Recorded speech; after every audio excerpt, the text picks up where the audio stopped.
बाब स्पष्ट झाली की जामीन मिळवण्याबरोबरच कोकाटेंची आमदारकी जाणार।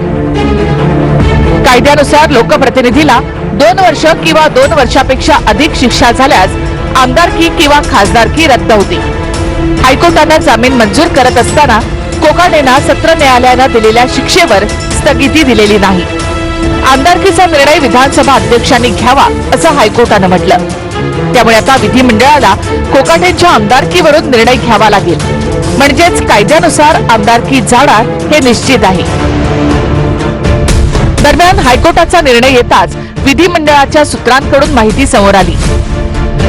माणिकराव कोकाटेंबाबत हायकोर्टाने दिलेल्या निकालाची प्रत प्राप्त झाल्यावर विधिमंडळ निर्णय घेईल। हायकोर्टाने त्यांना कदाचित मानवतेच्या दृष्टिकोनातून बेल दिला असावा आणि ह्या बेल मिळाल्यामुळे त्यांची अटक आता तुर्तास टळली आहे। पण आमदारकी मात्र निश्चित जाणार, कारण ज्या दिवशीपासून त्यांना 2 वर्षाची शिक्षा सत्र न्यायालयाने दिलेली आहे ते सुप्रीम कोर्टाच्या जजमेंट प्रमाणे लिली थॉमसचं जे जजमेंट आहे ते वारंवार कोर्ट करतो, त्यामध्ये सर्वोच्च न्यायालयाने रिप्रेझेंटेशन ऑफ पीपल ऍक्ट 8(3) जो आहे तो नल अँड व्हॉइड ठरवला आणि त्याप्रमाणे त्यांना ज्या दिवशी सत्र न्यायालयाने शिक्षा दिलेली आहे त्या दिवशीपासूनच त्यांची आमदारकी रद्द निश्चित होईल। त्यांना विधिमंडळाच्या सचिवांनी अपात्र जाहीर का केलं नाही, विधिमंडळाचे अध्यक्ष त्यांना अपात्र म्हणून का जाहीर करत नाहीत, हा प्रश्न संबंधित आहे कायदेशीरतेशी।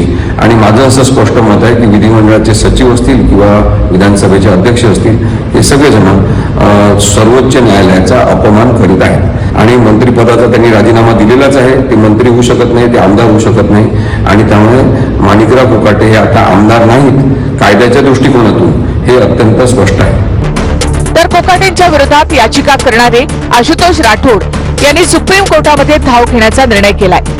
हायकोर्टाच्या निकालाचं स्वागत करतानाच राठोड हस्तक्षेप याचिका दाखल करणार आहेत।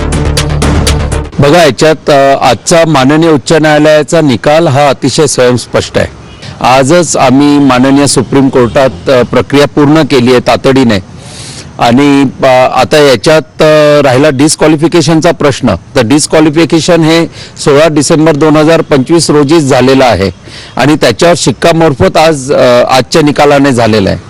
तर पहिली गोष्ट तर सुप्रीम कोर्टात अपील ऍडमिटच होत नाही।